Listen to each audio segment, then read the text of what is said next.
एक बात बताओ, क्या आपने कभी सोचा है कि इतना बड़ा देश, इतनी बड़ी पॉपुलेशन, फिर भी इतने लोग जॉब के लिए स्ट्रगल क्यों कर रहे हैं? या फिर इतनी टेक्नोलॉजी होने के बावजूद हम डिजास्टर से पूरी तरह सेफ क्यों नहीं हैं?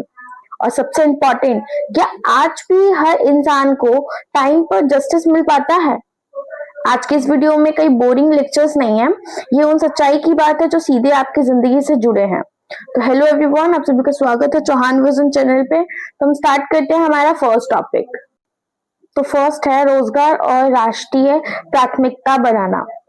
भारत की सबसे बड़ी ताकत क्या है? उसकी युवा आबादी। लेकिन यही सबसे बड़ा सवाल भी छुपा है, क्या हर युवा के पास काम है? देखो, प्रॉब्लम सिर्फ जॉब की कमी नहीं है, प्रॉब्लम है राइट स्किल की कमी। मैं आपको एग्जांपल से समझाती हूँ कि एक स्टूडेंट है, वो 4 साल से इंजीनियरिंग करता है, ठीक है, लेकिन जब जॉब ढूंढता है तो पता चलता है कि इंडस्ट्री को प्रैक्टिकल स्किल्स चाहिए और उसे वो सिखाया ही नहीं गया। तो उसका रिजल्ट क्या होगा? डिग्री है लेकिन जॉब नहीं है। और कई बार लोग मजबूरी में ऐसी जॉब करते हैं जो उन्होंने कभी सोची भी नहीं थी। अब मैं आपसे पूछना चाहती हूँ, आपके सबसे ज्यादा इंपॉर्टेंट क्या है, डिग्री या स्किल? कमेंट में जरूर बताना कि आपको क्या लगता है। भारतीय उद्योग परिसंघ का कहना है कि अगले 25 साल में भारत के 13.3 करोड़ लोग काम करने की उम्र में आएंगे। यही दुनिया की कुल वर्कफोर्स में 18% बढ़ोतरी होगी। लेकिन ध्यान रखिए, ये मौका हमेशा नहीं रहेगा। अनुमान है कि भारत की काम करने वाली उम्र की जनसंख्या 2043 के आसपास अपने चरम पर पहुंच जाएगी। क्या करना जरूरी है? भारत को चाहिए कि रोजगार को एक राष्ट्रीय प्राथमिकता बनाए। इसके लिए एक लंबी योजना और मजबूत नीति ढांचा तैयार करना होगा, जिससे ज्यादा लोग को सही और स्थायी रोजगार मिल सके। अब बात करते हैं INEP क्यों जरूरी है। वर्तमान स्थिति, केंद्र और राज्य सरकारें अलग अलग योजनाएं चला रही हैं, जैसे कौशल विकास योजना, सामाजिक सुरक्षा योजना आदि। लेकिन अभी तक कोई भी एकजुट राष्ट्रीय स्तर की रोजगार नीति नहीं है जो इन सबको जोड़ सके। इसकी समस्या की बात करते हैं। जो समस्याएं चल रही हैं वे अक्सर अलग अलग और सिर्फ समस्याओं के लक्ष्यों को ठीक करने की कोशिश करती हैं, मूल कारणों को नहीं। अब बात करते हैं INEP कैसी होनी चाहिए। इसमें क्या होगा? सभी मौजूदा योजनाओं को एक साथ जोड़ा जाएगा। केंद्र और राज्य सरकारों के बीच बेहतर तालमेल, उद्योग, व्यापार, शिक्षा और श्रम नीतियों को रोजगार के लक्ष्य के साथ जोड़ा जाएगा। अब हम इसके स्ट्रक्चर की बात करते हैं। सचिवों का एक शक्तिशाली समूह, यह पूरे देश में नीति के लागू होने की निगरानी करेगा। जिला योजना समिति, ठीक है, ये स्थानीय स्तर पर रोजगार की जरूरतों की पहचान करेंगी और योजनाएं बनाएंगी। अब बात करते हैं, सिर्फ रोजगार नहीं, अच्छा रोजगार जरूरी है, ठीक है। रोजगार देने के साथ साथ उनकी गुणवत्ता भी जरूरी है। एक अच्छा रोजगार वह होता है जहां अच्छी वेतन मिले, काम करने की जगह सुरक्षित हो और सामाजिक सुरक्षा भी हो। आई होप कि आपको ये समझ में आ रहे होंगे। अब बात करते हैं, क्षेत्रीय संतुलन जरूरी है। कुछ इलाके बहुत आगे हैं जो कुछ बहुत पीछे हैं, इसीलिए पिछड़े जिलों को लक्ष्य बनाकर विकास करना चाहिए। गांवों में एंटरप्रेन्योर्स को बढ़ावा देना चाहिए और छोटे शहरों में रिमोट वर्क के विकल्पों को बढ़ाना चाहिए कि लोग कहीं से भी काम कर सकते हैं, उनको ऑफिस जाने की जरूरत भी ना हो, वो अपने कंफर्ट्स में रह के अपना काम करें। अब बात करते हैं, महिलाओं की भागीदारी बढ़ाना जरूरी है। महिलाओं को ज्यादा काम करने के अवसर देने के लिए जरूरी है एम्प्लॉयमेंट लिंक इंसेंटिव यानी कि ELI जैसी योजनाओं से कंपनियों को प्रोत्साहन देना कि वे महिलाओं को नौकरी दें। आंगनवाड़ी और आशा कार्यकर्ताओं को औपचारिक रूप से मान्यता देना। बच्चों और बुजुर्गों की देखभाल के लिए अच्छे इंतजाम करना। साथ ही महिलाओं के काम में जाने से जुड़ी सामाजिक सोच को बदलने के लिए जग जागरूकता और व्यवहार परिवर्तन अभियान जरूरी है। अब बात करते हैं सेकंड की, जो कि है भारत की आपदा लचीलापन की दिशा। भारत और आपदाएं। भारत दुनिया के उन देशों में है जहां आपदाएं बहुत ज्यादा और बार बार होती हैं, जैसे गर्मी की लहरें, बारिश, भारी बारिश, तूफान, बाढ़। ठीक है, जलवायु परिवर्तन की वजह से ये आपदाएं और ज्यादा खतरनाक हो जा रही हैं। अब बात करते हैं डीआरआर की। पिछले कुछ सालों में भारत ने डीआरआर की दिशा में काफी सुधार किए। यह काम गृह मंत्रालय और राष्ट्रीय आपदा प्रबंधन प्राधिकरण के जरिए किया गया। अब बात करते हैं पहले क्या होता था। पहले ध्यान केवल आपदा के बाद राहत और बचाव पर होता था। अब क्या हो रहा है, आपदा आने से पहले तैयारी यानी कि रोकथाम, यानी कि अनुमान लगा लेना कि इस टाइम ये चीज होने वाली है, तो उससे पहले ही वो चीजों को मैनेज कर लेना कि हम आपदा से बच सके। ठीक है, और लचीलापन भी।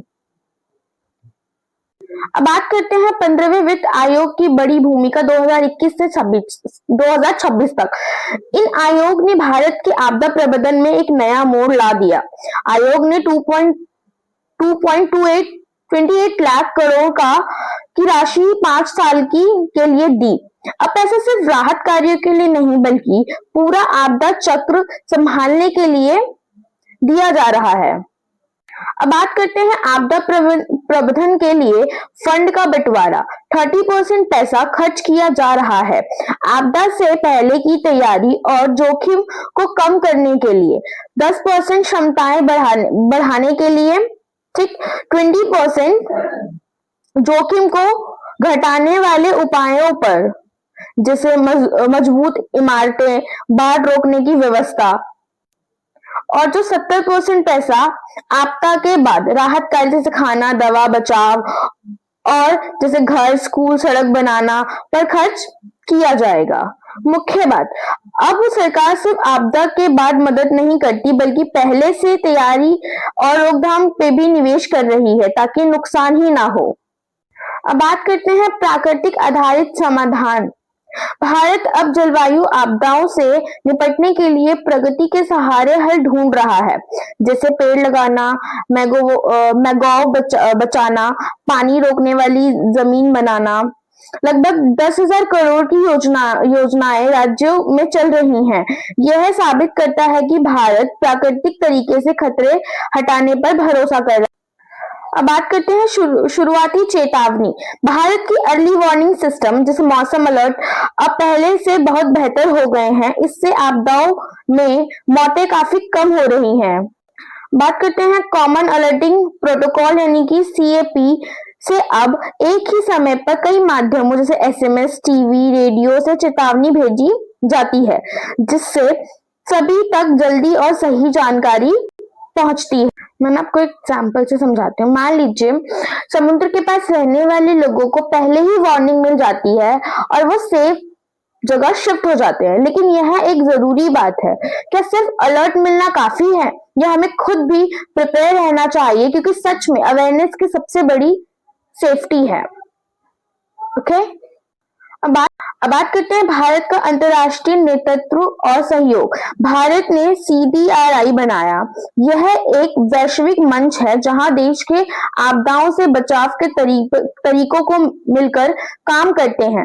भारत G20, SCO जैसे मंचों पर सक्रिय भूमिका निभा रहा है। वह खुद भी दूसरे से सीख रहा है और अपने अनुभव और इनोवेशन को दुनिया के साथ बांट रहा है। अब बात करते हैं भारत की न्याय प्रणाली के लिए वैकल्पिक विवाद समाधान क्यों जरूरी है। वर्तमान स्थिति, आज भारत की अदालतों में 4.57 करोड़ से ज्यादा मामले लंबित हैं। ऐसे में हर मामले को अदालत से सुलझाना बहुत समय और खर्च वाला हो गया है। बात करते हैं यहाँ पे न्याय की। एक सिंपल सवाल, अगर किसी इंसान को इंसाफ मिलने में 10-15 साल लग जाए, तो क्या वो सच में इंसाफ है? आज भारत में करोड़ों केसेस पेंडिंग हैं। कई लोग अपने केस का फैसला देखने से पहले ही इस दुनिया से चले जाते हैं और उनका न्याय अधूरा रह जाता है। इसीलिए एक सॉल्यूशन आया, एडीआर। इस मतलब कोर्ट के बाहर केस सॉल्व करना, तेज रास्ता और आसान। लेकिन अब आप बताओ, आप क्या चुनेंगे, लंबा केस या जल्दी समाधान? अपनी राय कमेंट सेक्शन में जरूर बताइएगा। और एडीआर क्यों फायदेमंद है? हर किसी की पहुंच, आम लोग भी आसानी से इसका उपयोग कर सकते हैं और कम खर्च आता है, तेज न्याय, मतलब जल्दी इसके निर्णय भी आ जाते हैं। अब बात करते हैं हम डिफेंस के बारे में।